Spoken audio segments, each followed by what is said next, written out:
No era su idea volver, pero el cerro, con su silencio antiguo, su aire cortante, le prometía algo que se parecía a la paz, algo que no era consuelo, pero sí una tregua. El caballo estaba flaco como él, los huesos se le marcaban bajo el cuero áspero, y cada paso sonaba como un esfuerzo al borde del desmayo. Una nevada reciente había blanqueado el filo de las cumbres. Desde abajo, los picos brillaban como cuchillos fríos, clavados en el cielo. Nadie lo sabía ni en el pueblo ni en los campos, pero traía una carta sin sobre, escrita en tinta negra, con la letra pequeña y apretada de quien escribe con rabia o con miedo. La llevaba en el bolsillo del saco, doblada 4 veces. Junto a ella, un revólver viejo, de tambor corto pero pesado. Tenía el mismo color opaco que su alma y el mismo propósito: guardarse todo hasta el final. No venía a pedir nada, venía a dejar algo. La cuesta final lo obligó a desmontar. Subió a pie, tirando de las riendas, con las botas hundiéndose en la grava floja.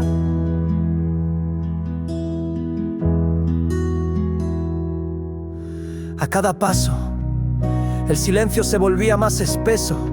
El sol estaba alto, pero allá arriba el aire era otro, más frío, más quieto, más viejo. Cuando por fin lo vio, el tronco abierto, las ramas retorcidas, esa forma de herida seca que tenía el árbol, supo que había llegado.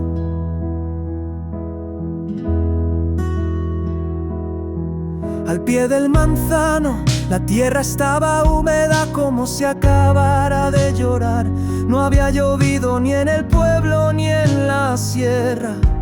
Él lo sabía porque venía desde abajo, desde las hileras de álamos, desde el polvo. Y en todo ese camino no vio una sola nube, pero ahí justo donde el tronco quebrado se hundía en la tierra negra, el barro tenía brillo de sangre coagulada.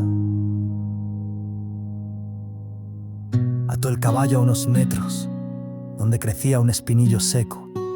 El animal relinchó apenas, como si lo advirtiera. Luego bajó la cabeza, resignado. Él se sentó contra el tronco, sacó la carta del bolsillo y la leyó sin leerla. Ya la sabía de memoria, como se recuerdan las palabras, dichas en un juramento que nunca se olvidó del todo. Dobló el papel, lo guardó, miró el cielo. No había nada, ni viento, ni estrellas, ni amenaza. Solo un silencio como de iglesia vieja, ese que se pega en la piel y recuerda que hay promesas que esperan mudas, aunque pasen los inviernos. Apoyó la cabeza contra la corteza y cerró los ojos.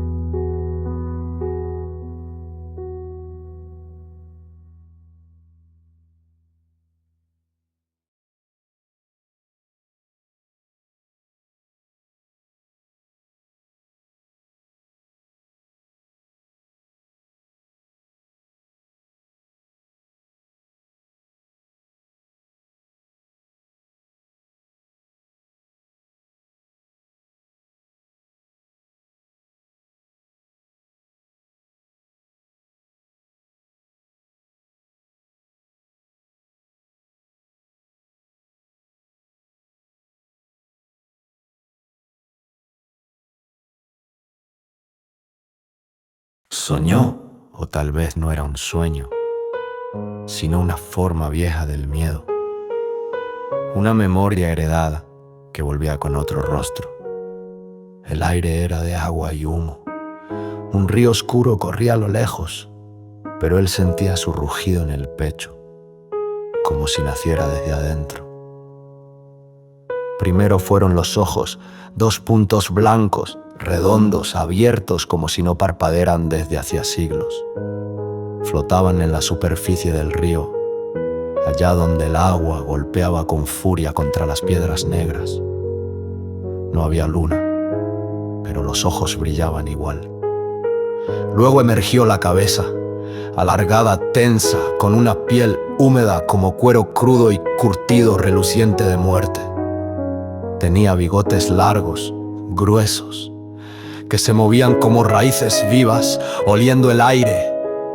No era un animal, o no solamente había en su cuerpo una torpeza pensada, casi humana, como si cada movimiento le costara algo nadaba, o parecía serlo, con una lentitud que no era del todo natural, como si flotara en un agua que no era agua, como si viniera desde otro tiempo. Y lo miraba. Él quiso moverse, las piernas no respondieron. Quiso gritar, no tenía garganta. Intentó rezar, ni siquiera recordaba cómo. El Huillín, porque eso era, y lo supo como se saben las cosas antiguas que duermen en la sangre. Avanzó, pero no nadó. Caminó sobre el río. Las patas no se hundían. El agua, con cada paso, se volvía más negra a su alrededor. El río parecía pudrirse, coagularse. Y en el aire había un olor espeso como de fruta fermentada y sangre vieja. Cuando estuvo a unos pasos habló, pero no con la boca. Fue el viento que cruzó entre las piedras, un silbido que parecía salido del fondo del valle. El animal seguía mirándolo inmóvil, pero la voz venía de todas partes. Has venido a buscar descanso, a entregar algo, pero yo he venido a cobrar. El Huillín la dio la cabeza, como si oliera una decisión, y entonces abrió la boca, pero no tenía lengua, ni dientes, ni fondo.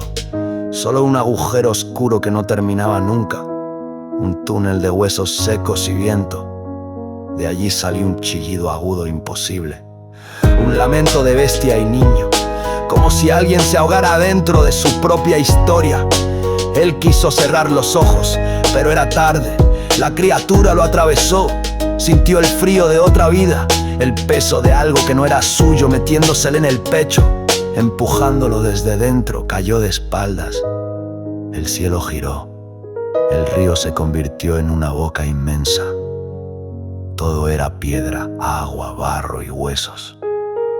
Y la voz, otra vez, ya sin forma. Despierta. Ya viene. Huillén caminaba descalza sobre la tierra suelta del pedemonte, donde las jarillas florecían con una paciencia que ella envidiaba. Había aprendido a moverse sigilosamente como un gato montés que baja de los filos por agua y regresa, dejando solo el rastro de una sombra breve. Sabía que no debía alzar demasiado la mirada. El sol en Tunuyán caía de frente y sin disculpas. Llevaba sobre el hombro una bolsa de cuero con semillas, no eran muchas, ni todas útiles, pero cada tanto donde el viento había arrasado, abría un pequeño hueco con los dedos y dejaba una. Nadie le había pedido que lo hiciera. Era como si sintiera que el mundo debía recordar que aún quedaban manos sin rencor.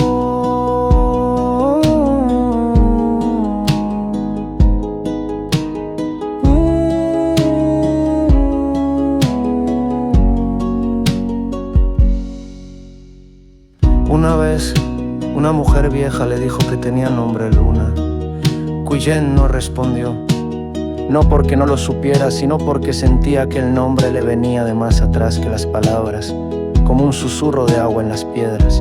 Esa mañana, al llegar a la cima de un médano bajo, vio desde lejos el perfil del manzano silvestre. El árbol seguía allí, obstinado, con su tronco retorcido y el gesto de quien ha visto morir a todos y no se queja. Guillén no bajó.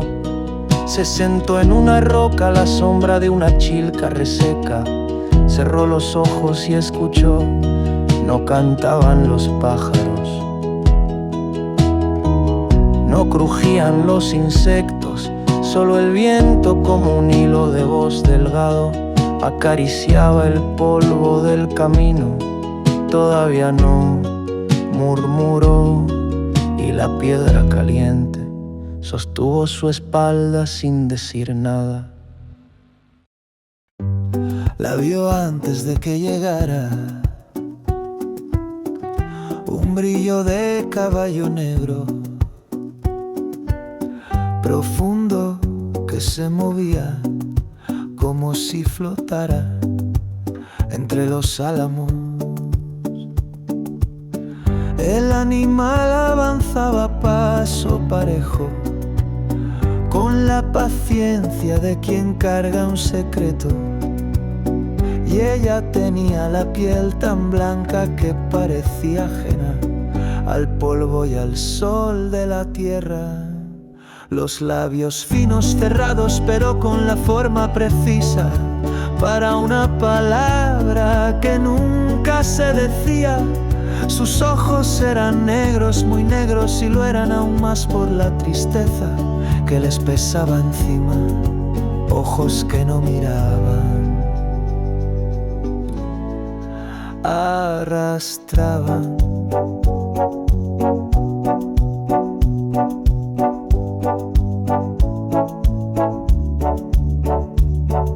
Tenía la forma de una mujer completa, de esas que un hombre recuerda aunque no quiera, delgada, sí, pero no seca. Había en su figura una fragilidad deseable, casi peligrosa, como si tocarla fuese romperla, y romperla, salvarse. La montura crujió cuando bajó del caballo, las ojeras no le quitaban nada, apenas le daban un aire de cosas vividas, de haber estado en otros fuegos.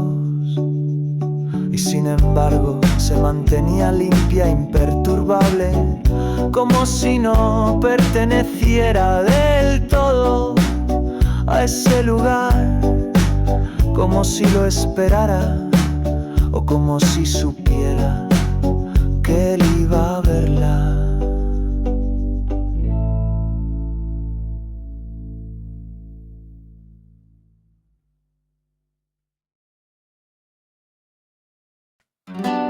El sol empezaba a deslizarse detrás del filo de la sierra, cuando él sintió la presencia antes que la viera. El aire mismo pareció detenerse, como si el valle contuviera el aliento. A unos pasos, la figura de Guillén se recortaba contra el polvo dorado inmóvil, casi una sombra más en ese paisaje de piedra y viento. El brillo negro de su caballo parecía absorber la luz que le llegaba, y ella misma parecía una nota blanca y amarga en ese mundo seco. No hubo saludo ni palabra. Él se acercó con la cautela de quien no sabe si sus pasos serán bienvenidos o expulsados. Ella no apartó la mirada, pero tampoco la fijó en él. Sus ojos negros se deslizaron por encima como corrientes suaves. El hombre sintió un vacío profundo al querer descifrarla. No había miedo, pero tampoco invitación. Había algo que se negaba a revelarse. Un suspiro del manzano le pareció un gemido. Miró hacia el tronco y vio en la corteza una mancha oscura que parecía latir. La sangre que brotaba no era solo del árbol, pensó. Era la sombra de aquella pasión antigua, brutal y contenida. Sin pensar, se sentó a su lado, sintiendo que las horas podían estirarse para dejar lugar al silencio, a la espera, a la duda. Ella dejó caer la bolsa de semillas y se limpió el polvo de las manos. con el borde del vestido. El mundo no recuerda, murmuró Cuyen, pero el viento y el barro no olvidan. Él no supo qué responder, porque la voz de ella era un hilo cortante, una verdad que dolía y a la vez invitaba. El sol ya se había perdido tras las cumbres y la noche, lenta y espesa, se extendía como un manto frío sobre la tierra abierta. El viento se levantó de golpe, cruzando el llano con un susurro seco que sacudió las ramas del manzano. Cuyen no se movió, apenas cerró los ojos, como si bebiera de ese aire áspero que sabía polvo y distancia. Él sintió el calor en el pecho, un fuego que no pedía permiso. Sus manos antes quietas comenzaron a temblar, como si fueran incapaces de sostenerse en su lugar. La mujer delante suyo era un misterio sin resolver, un abismo que atraía y asustaba. Sin decir palabra, dio un paso hacia ella. La distancia se acortó y la fragilidad de Cuyen pareció intensificarse, como si en ese gesto su cuerpo supiera que la fuerza que venía era inevitable. Sus dedos rozaron el borde del vestido, la tela que cubría su piel nívea y suave. Ella no retiró la mano ni se apartó. Había una resignación difícil de leer, como si el roce no fuera bienvenido, pero tampoco rechazado. La boca del hombre buscó los labios finos de Cuyen, que se dejaron encontrar, cerrados en una mudez que dolía. Su beso fue una mezcla de urgencia y violencia contenida, un grito sin voz que lo exigía todo. Los cuerpos se acercaron con la dureza de la tierra seca, con la gravedad que impone el deseo que no sabe otra forma de expresarse que la fuerza. El vacío quedó atrás, absorbido por el susurro del viento y el pulso invisible del manzano, cuya sangre brotaba oscura y viva, un testimonio de lo inevitable, de lo ancestral. Cuando el hombre se apartó, la mirada de Cuyen no era ni de sumisión ni de victoria, sino de un cansancio antiguo, profundo, que no terminaba de romperse. El manzano observaba, sangrante y firme, como el único juez que no olvidaba nada. La luz se había retirado sin ruido, dejando al mundo envuelto en una penumbra espesa. La sombra del manzano se alargaba como un manto frío sobre la tierra. Ellos permanecían juntos, sin palabras, como si solo así pudieran comprenderse. Cuyen apoyó la cabeza en el pecho del hombre, buscando un respiro, un refugio que ni ella misma sabía si merecía a él. Con las manos temblorosas dejó que esa fragilidad se alojara, aunque en su interior ardiera una tormenta contenida. El aire, denso y pesaba, cargaba con un olor a tierra mojada y sangre antigua, como si el manzano guardara en sus raíces las memorias de todas las pasiones y heridas que había presenciado. De pronto, un susurro llegó con el viento, apenas un eco que parecía venir del árbol, una palabra o un lamento que se perdió antes de ser comprendido. El hombre separó a Cuyen con cuidado, mirándola a los ojos, tratando de encontrar en esa mirada la verdad que ambos esquivaban. Ella, con una sonrisa apenas perceptible, le dijo: «No hay caminos claros bajo esta luna». El hombre asintió, entendiendo que todo lo que habían compartido era un pacto sin promesas, una sombra que se desvanecería con la luz, y en esa noche que parecía eterna solo quedaba el eco de un deseo brutal, la oscuridad tibia del alivio y la confusión profunda de lo vivido. Cuyen, sin decir palabra, recogió la bolsa de semillas, se acercó al manzano, apoyó las manos en el tronco herido y dejó caer una semilla en la grieta sangrante. La tierra, oscura y húmeda, la recibió con calma, como quien recibe un secreto que no debe repetirse. Sin volver la vista, giró sobre sus talones y partió descalza hacia el pedemonte, llevándose con ella el brillo oscuro de su caballo y el eco de una noche que no tendría regreso.